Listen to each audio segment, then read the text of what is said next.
Hey, Anjali, how you doing? I'm great. Thank you kindly. How are you doing this morning? I'm doing great. I'm excited to be talking to you, and I invited you to just take a couple of minutes to introduce you to my audience, the people I work with, because we just did a really fun project together. We were paired up by Grist and the fixed team there to run a 4-week narrative school, and I just thought that our conversation and our approach to the work of narrative was really complementary, different and complementary, and I wanted to have the people that pay attention to this work hear a little bit more about you and about what we did. So maybe we can start by you sharing some of your work, and then we can get into what we did together. Absolutely. And thank you so much for the invitation, by the way. It has been such a pleasant surprise to be able to build this collaboration over the past season. I'm delighted with how it turned out. And so I'm happy to be able to also take a minute to reflect together. So thank you for that. Thank you. Thank you. Thank you for everything that you're doing. Yeah, no, for sure, right back at you. And, I could share for folks who do not know of me and my work. So I'm the founder of a project that's called Liberation Spring. And this is a grassroots adult education project that offers a space to come together to pull weeds and to plant seeds. So to unlearn so that then we can remember and imagine in the service of getting free. And so this is something that I've been growing for the past 6 years. It's been such an honor to come together to be able to do that kind of grounded consciousness raising in a space that's totally institutionally independent. So, right, separate from, say, academia or other spaces where adults so often come together to learn and to really be unapologetically centering collective liberation in everything that we do. So, a kind of liberation pedagogy that centers at the outset that we're on a precious planet that we can care about, that we care about our communities, one another, ourselves, and that's actually integral to the process of learning and deepening awareness. So that's a little bit of where I'm coming from, right, prior to entering into this collaboration in the past season. And I could share that as a part of this narrative and cultural power mini school, one of the things that it was so tremendous to be able to bring in as a part of our collaboration was some of that sensibility around pulling weeds and planting seeds. Yes, So, yeah. right, making space, doing that unlearning of so many of the sort of dominant or mainstream stories and narrative structures and worldviews that millions of us are steeped in, to then be able to even have space to ground in what would our ancestors have to say about any of this? What are the Right. alternatives? Yeah, that might be life affirming, that could actually be much more supportive for us, and then to really intentionally breathe the life into those. So that's a little bit that I could share at the moment of some of where I'm coming from and some of how that was infused into the offering that we co-created. It was so good and so clear, and the radical nature of your thought, but also the generative nature of your approach came through so fruitfully in that collaboration. And this frame of pulling weeds and of making us aware that there are all of these stories that are shaping how we think about this moment. Just kind of highlighting, right? I appreciated the quote that you brought in, that it has become easier for us to think about the end of the world than to consider the end of capitalism. And the way you just kind of point your eye to that and help people understand that, I thought was quite thorough. And that's why one of the reasons why I wanted folks to meet you. I can share a little bit that what I came in with was this concern with how modernity and postmodernity are devoid of mythos, and how mythos is an ancient human structure for making meaning of what it means to be a human being, how we tell stories of how we got here and why we are here, and how the advent of modernity and the making science a kind of a religion actually starts to take the central stories and treat them like they're just either they either have to be scientific fictions or fundamentalist facts without understanding that the mythical realm is a different space. A part of what I was bringing into the conversation was how to relate to mythos and see ourselves, our own story within kind of a larger arc of human history, right? And touch different realms of being, calling other forces in, sort of understanding more broadly our place in this great mystery, and then using that same framework to be able to tell a story about the future and about our role in it. And I thought that that approach, which felt different from what you were doing, really felt like it went together very well, which is why I wanted people to hear a little bit about our work. For sure. Yeah, it's so sweet the way that that unfolded, because it's actually a bit of an experiment to bring together a couple of folks, right, facilitating and teaching that haven't collaborated before. And right, to share a little bit of context, you opened the circle, and then right, I shared some of the center at the median point of our mini school, and then you closed us out in a good way.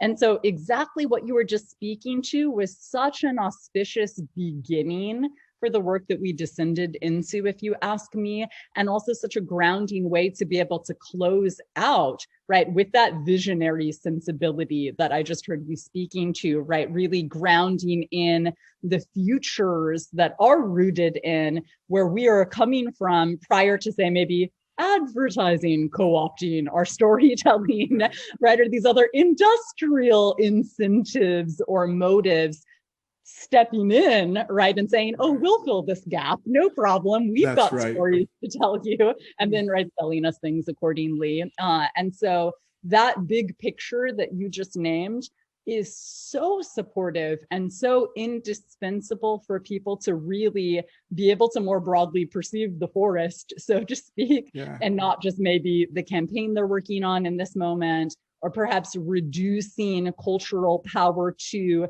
something in the realm of strategic communication, which might be a component for sure. And what we're talking about goes so much deeper also. That is exactly right. That is so exactly right. I would love, I know we just have a couple of minutes. I just wanted people to get to know you, to hear about this school of narrative and cultural power. I have two quick questions for you. One is, you were so good at drawing a contrast between the apocalyptic motif that is so central in popular culture versus some ancestral stories that kind of hold the possibility of collapse with such a different kind of wisdom. And I just wonder if you could share one or two gems of what you spoke about that during the class. Oh, for sure.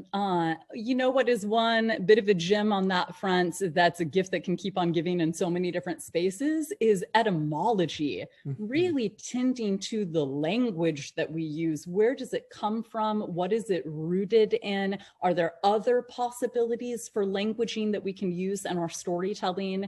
And so often, right, this languaging around apocalypse is rooted in some, right, Judeo-Christian paradigms that have been a part and parcel to colonialism, right, to keep it real, for the vast majority of the world's peoples. And they're not the only, right, sort of perspectives that we could be grounding in to perceive the challenges and the opportunities that we're facing right now. So just at the outset, potentially, right, inviting ourselves to be curious, where did this language come from, right? Who and what is benefiting from it? Who and what is not benefiting from it? So that absolutely pertains to the way that people talk about and perceive, say, climate catastrophe.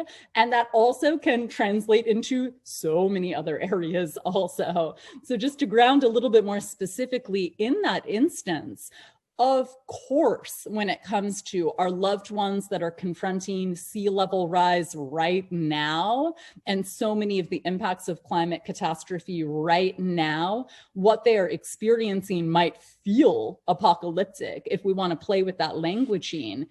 And at the same time, there are other modes of storytelling that might actually be more, right, supportive of our peoples coming together to mobilize and to be able to perceive a long view that honors this referent that some folks call apocalypse. Many of us have been experiencing it for over 500 years. This isn't just something to, right, catastrophize about in the future. Right. So there's that, yeah. And then also, there are other ways that we can understand in this moment activating ethics, right, relationship principles, right, relationality in a way that's not predicated on some linear understanding of time where there's a future where we need to win something, and if we don't, then it's just some sort of Mad Max dystopia Right. or something such as that Hollywood film especially have really seeded into our collective consciousness.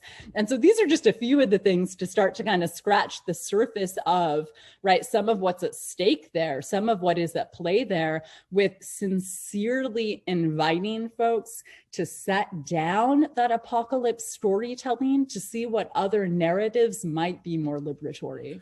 That is so good and so powerful. And what strikes me as you speak that is that it actually helps us to address our very sense of being, right? Like when we, like the same Judeo-Christian story is a story that establishes man's domination, right? And so when we conceive of a different narrative, how our animal body, right, how our being walks upon this earth and relates to it can begin to shift in an important way. And I think you really did a good job of helping point in that direction.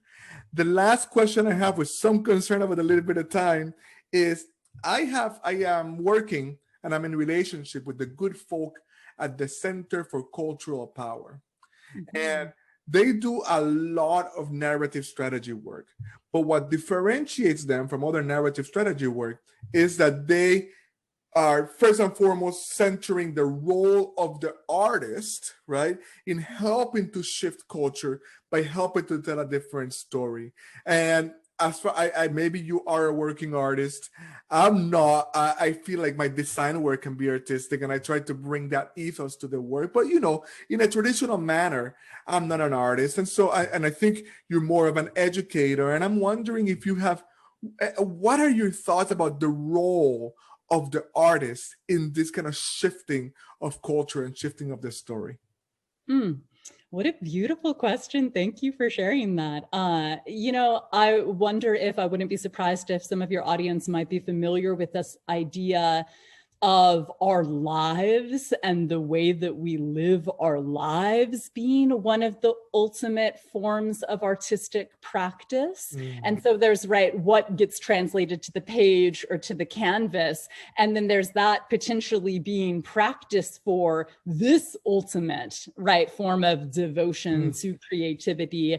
There's so much that we could get into. As someone that, right, in Liberation Spring, the class we've offered the most is actually on the erotic. It's called Just Pleasure, Revolutionary Approaches to the Erotic. So there's so much that we'll just have to table for the next time related to creativity and eros, related to, right, aliveness and vitality when it comes to intentionally nourishing a creative practice.